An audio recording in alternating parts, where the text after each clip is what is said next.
I use it, but I would. Imagine finding that nugget. 156 troy ounces. It's a little expensive, so like. The famous Owl Museum.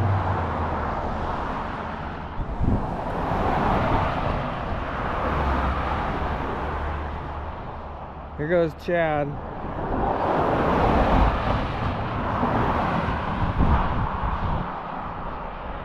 Why did Chad cross the road? This is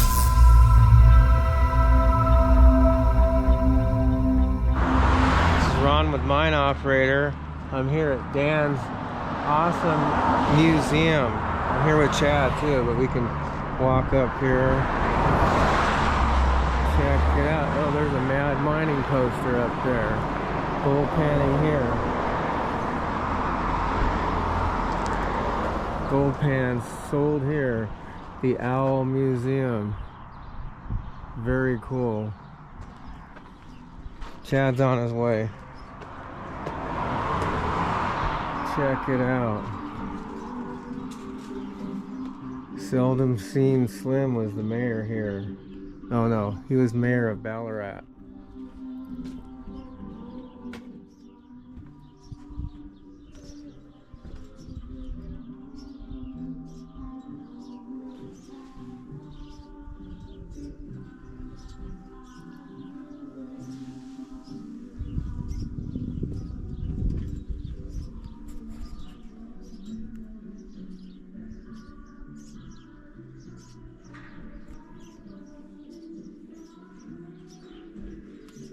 Ice cream.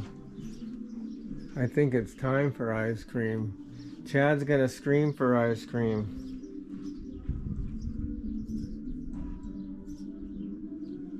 Here's an old PLP sticker. All that's left, rest is faded out.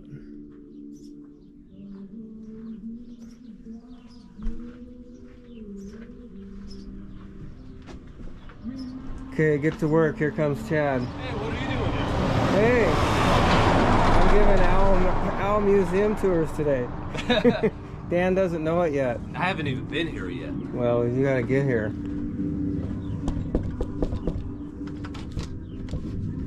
It's kind of open.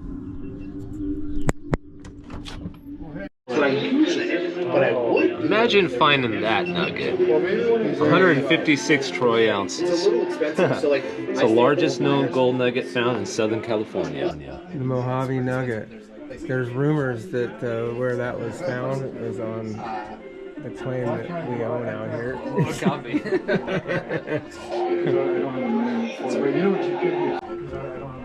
But you know what you could do too if you want to. That's the rumor anyway. Sometimes rooms to miners, you know? But I won't charge if you want to just come and then maybe the next day we can Kind of far, I think. It's still a couple hours, I think. Yeah, maybe far. I mean, compared to, dude, you gotta remember, when I first got home from my shop in New York, every weekend after, I got tired of just cameras, so every Here's weekend, the old bar. I was just shooting up north, coming back Sunday. There's a lot of cool stuff here. And don't forget to look at the ceiling. There's all kinds of old publications on the ceiling. Pick and Shovel Gazette. I know that voice. That's hilarious. That's funny. All kinds of cool stuff here. There's a California Mining Journal from 1940. That's way cool. I very much appreciate it. I'll do it. Thanks again. Yeah, good meeting you guys. Hey, nice to meet you, Elliot. Well, you guys.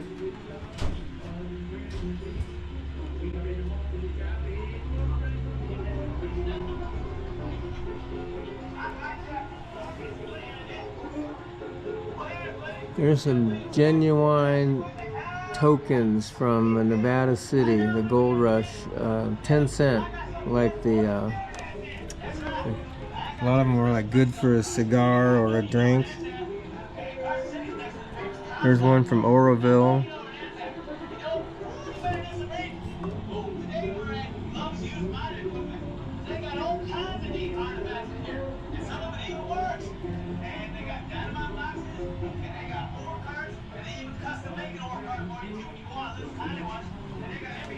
Way cool. Dan, you've done an excellent job here.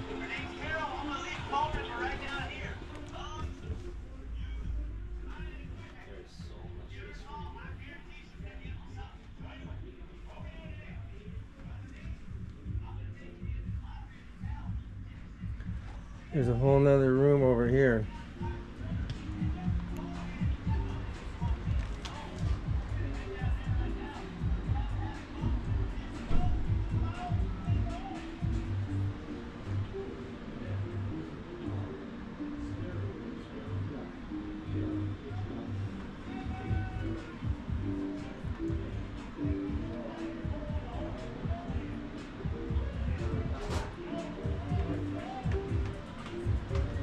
Look at all this stuff. Here's a dry washer you can take home for $5.79. It even has the neat tickler gadget in there that we saw at Quartzsite.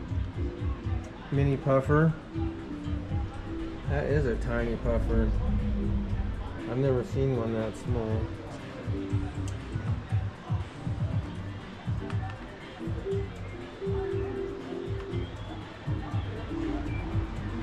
Very cool. Wow, there's a lot of stuff here. You guys got to come out and see this museum. And Dan gives tours also. Here's Snicker's saddle. There's a rattlesnake in a jar you can have. It's called a Mojave green. They're very tasty.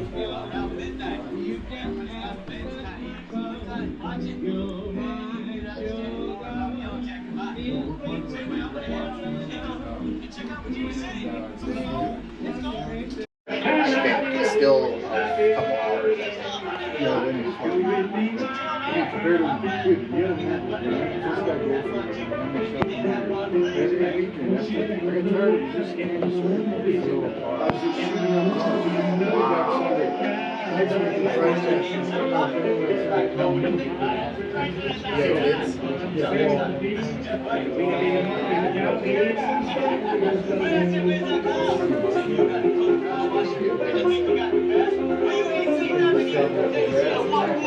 Hey, I know that voice. Let's go! That's hilarious. All kinds of cool stuff here. There's a California Mining Journal from 1940.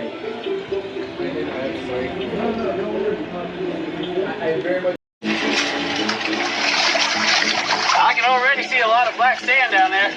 I hope I got gold for all this effort. I tell you what. You guys know who that guy is. That crazy guy? You know this crazy guy? What's your favorite part in this museum, Ron? What do you like? Oh wow, there's so much. I like the old historical stuff. Like if you look over here, I don't know where it's at, but I'll put this one on. like some old. There's some gold samples, and you got old guns and coins. I love the old coins like Allegheny.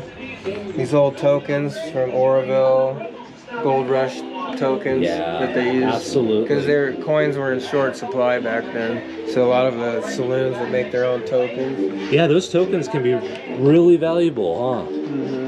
Those old scales you see, the miners imported them from Germany.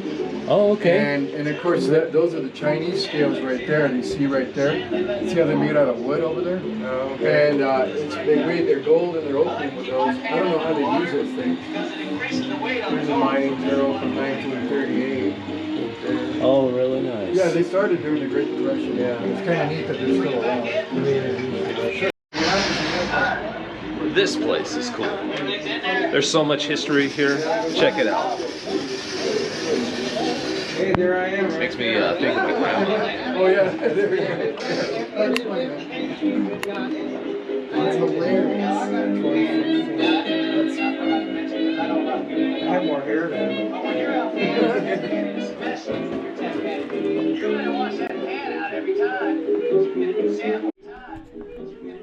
What's up? Buttercup. Here's an old puffer dry washer. Antique one. I don't know what your budget is, but So Ron, did you make this one? No, I did not.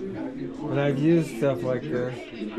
They actually work pretty good. Oh yeah. On bigger gold. Check this out. He's got all the mining magazines here. Oh, nice. You know that guy there? You know that guy there? Yep. Yep, I know that guy.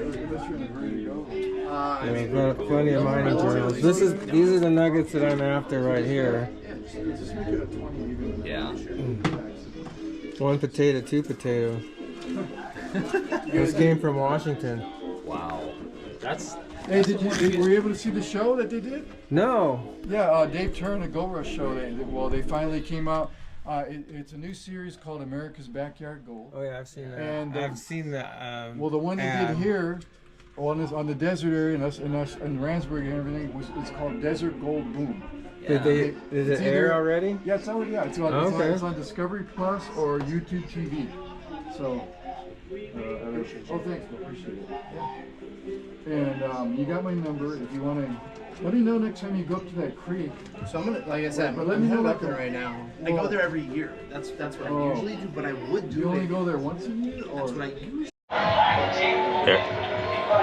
Say hey when we come back. Oh yeah, that's where.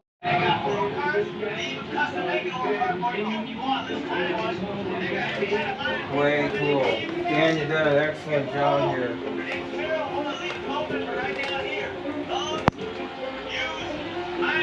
There is so much history here.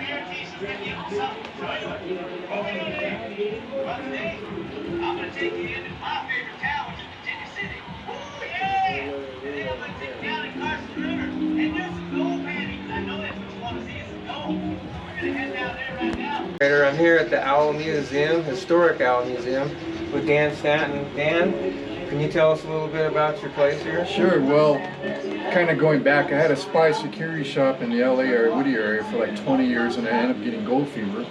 And we started taking youngsters from our church to these areas, camping, getting gold up north, desert areas. And we had so much fun doing it, and it was getting so bad down there. I told my wife, let's get out of the rat race.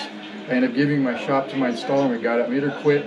We took over this old building. It's an old speakeasy from the 20s called the Owl Cafe, but it was an illegal gambling booze-making joint. It was made by a big guy named Slim Riffle. That's him there in 1940 when he's older, but he actually made this place in 1921, 2 years after the Kelly silver mine was discovered in 1919, and that was actually the richest silver mine in the United States at that time. Not ever, but at that time. You can see the remnants of it back there. Right after, he made the Owl Hotel. That's the big brothel area. And my neighbor owns that. It doesn't like people going down there, but the Clampers put a plaque there, and they recently put a nice, beautiful monument in the front over here commemorating the mining industry. The Rand Mining District here is a very historical area. It's probably one of the most famous mining districts in all of Southern California because we had 3 mining booms here, technically 4. But up the road in Randsberg, Johannesburg, with the discovery of the famous Yellow Aster gold mine, that was discovered in 1895. That was the first mining boom. The second mining boom was south of us in the old mining town of Atolia. Those are the richest tungsten mines in the world there. That was discovered in 1904. Before that, the old timers were dry washing for gold there, and they were getting upset. They didn't know what tungsten was, and tungsten's kind of heavy like gold, almost as heavy as gold. And it was clogging up the riffle trays. It was hard to pan it out, and they used to curse it. They toss it out. They called it heavy spar. And but then later, of course, they found the rich tungsten mines there. That was the second mining boom. Third mining boom was right here in Red Mountain with the famous Kelly silver mine that I just told you about in 1919. And 2 years later, Slim Riffle made this place called the Owl Cafe. And in the 20s, there was no Vegas or Palm Springs yet or anything like that. So the Hollywood elites came up here, and they would sneak drinks in here like Fatty Arbuckle and all that. And because, like I said, it was just a big red light district all along here. And then, of course, famous miners like Shorty Harris, Seldom Seen Slim, and all them used to hang out with Slim Riffle. And Slim Riffle was a big guy. He was 6'5", and he didn't put up with any kind of garbage with anybody. In fact, a few people told me that when the patrons would get drunk and get nasty mouth off to him or get nasty with his hookers, he would just wait from the walk side, blew their heads off, take off. Nobody's seen anything because he's friends with the county sheriff. You know, I'm like, oh my gosh, this guy's crazy, you know. And we don't drink or smoke anymore, but we did preserve the original bar. When Prohibition was repealed, Slim did make a legitimate saloon here. And I just like all the mining history around here. There's another museum up the road in Randsberg, and they've been there since the 40s, and they got a lot of local history, a lot of local mining history and everything. And there's lots of mining claims around here. A lot of the clubs we belong to have really good claims around here. And we use a thing called a dry washer to get the gold out of the dry dirt. The old timers would make them out of a bellows principle, a wooden thing with a bellows that puff out the dirt. The new dry washers that we sell and use to take people out to get gold, they're made out of metal, and they use a leaf blower. And so, but I still like to go to the water areas using a sluice box. So I like desert and water mining, and that's what I do. We live here, and it's like I said, the whole house we have it decorated like the Old West, you know. And everything. Oh yeah, so, that's cool. I'll be right with you in a minute, sir. How you doing? And so that's what we do. Do you think there's going to be a fifth boom? Fifth mining boom? Well, I think it's happening now because a lot of people are getting. In fact, when you guys came, that other guy just left. He just bought a pan, you know. And I think Dave Turner's Gold Rush show brought a lot of interest. In fact, I told Dave when he was here filming this area, I said, you know, it's a great idea because this other show, what's it called, Dave Turner's Lost Gold Mines. It was a great series, but the problem is most of us can't afford like a $500,000 wash plant. But I told Dave, I go, this new series you did is great because of the fact that all of us can afford, or at least most of us can afford a sluice box or some smaller. He's focusing on the small miners, so I thought that was a really good idea. But anyway. Absolutely. So you're telling me there's gold still in these hills right here? I was out doing that yesterday. Yeah, and tomorrow I might do some more dry washing. Yeah, what I did, it's summertime now, so what I do is I go out about 4, and it's hot, but then it starts cooling down, and I'm out there like 8 o'clock, 8:30. It's still sea, and there's a wind, you know. And you know, speaking of this area, the Rand mining district here, we're up about 3,000 feet. Okay. And the miners actually kind of liked it around here because I was reading some of their old books. I collect old books on mining. Oh yeah, that's where the treasure's at. Oh yeah, I found actually some good spots finding gold, reading old mining journals, reading the Desert magazine, reading some of these old books.